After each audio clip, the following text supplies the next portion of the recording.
Welcome back. I'm Dan. I'm James. And this is the Cornwall Property Podcast coming at you with some extra value, as we promised previously. So this is going to be one of our new episodes, actually. This is going to be our top tips episode. So the episode where we are trying to just add value to you guys, short, sharp, extra tips that maybe questions that we're asked on regular or not so regularly, but yeah, options for you to go learn some more about properties. So first top tip we're going to give away today is a question we normally ask, James, is how do I know if I'm overpaying for my property? So take it away. Absolutely, boys. I think it's a very good question, and it's one I see quite often as well. Before I go into the sort of method that I've got for people, I would say like a property price, it's how much is it worth? It's what somebody is willing to pay. Like you might get once in a million kind of property that comes up and you will pay 50 grand more just so you can get it, because it's quite rare. However, you do get properties like the one I'm about to show you shortly on Rightmove that, are very, very easy to get comparables for. So just see what other things have sold by on that street that you're buying. And that's the best tip that I can give you. For the viewers at the moment, I've got Rightmove, which most of you are probably quite familiar with anyway. We've done a simple property search for properties in Bodmin, and I've got one here that you can see on at £278,000, and it's in Grass Valley Park in Bodmin. So as you can see, the property is there. If I click on this property now, bring it up, hopefully it'll work nicely. There we go.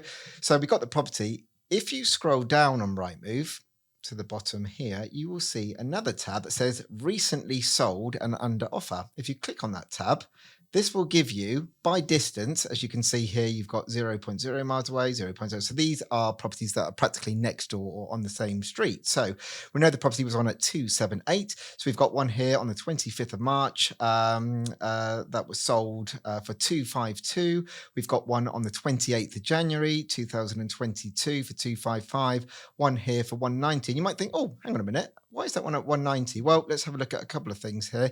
You might find that this one is smaller. It might be a terrace as opposed to a semi-detached or a detached property, so bear that in mind. But you can also see that this has got one bathroom, like the other one had two bathrooms. So you can go all the way down. On this one, you've only got so many that are available. This could be because it's a new development site, but most of these will go all the way back to the early 90s or even older than that. But if you're looking for a property that, am I paying too much for it? But you haven't seen any sold, especially like Dan and I come across properties in Truro on certain streets, for example, Lemon Street, you haven't had anything that's been sold there for the last sort of 15 years. That's because it's quite a sought after street and it's quite expensive. So really it's as much as you're willing to pay for it. But that's generally the most top tip I can do for you guys, is find out what's sold close by.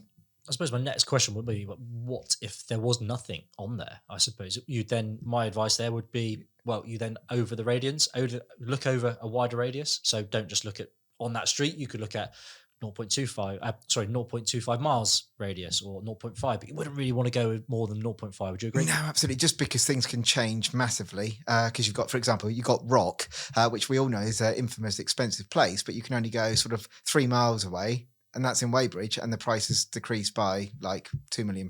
Like, I know that's an extreme version, but yeah, I'd keep it really, really sort of fine by 0.5 as a mile, because things can change down the road. And also understanding this is what valuers do. Valuers are looking at what has sold previously, and that's how they get a value of your property. Well, look, this is the price people are willing to pay for similar types of properties in this area. Well, that tells you the sort of level that you're pitching at.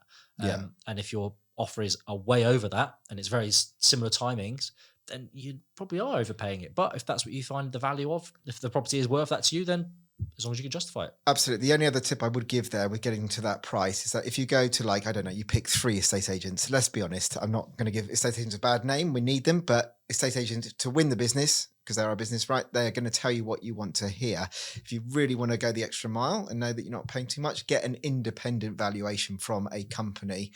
There's plenty out there that you can go and get a Redbird valuation on the property, nothing to do with any agent, just, what is that price worth? And they will have a much more in-depth Rightmove package as a valuer, and they can see actually things that we can't. But you'll probably end up spending, between 500 and 2 grand, depending on the size of the property. But if you want to know, are you paying over? But, if it's just for yourself, what are you willing to pay, really? Yeah, definitely. Well, look, guys, hope you got some value out of that. If you've got any questions, please do share them in the comments or get in touch with us any way you possibly would like to. Again, we really, really appreciate your support, your guidance, your comments, and your likes and your shares. But please, if you do like the podcast, you do regularly listen, just give us a little subscribe at the top of YouTube. That'd be fantastic. We really appreciate it, because you don't realize just how much it actually does help us amplify our reach. So thank you if you have done so already, and if you haven't, please could you? That'd be really, really appreciated. Absolutely. Just remember, those reaches are Facebook and Instagram, and you can also email us on podcast@cl-property.com. And just keep liking us with everybody else. We love it. We love the likes. Thanks again. That's a goodbye from me. Bye from me.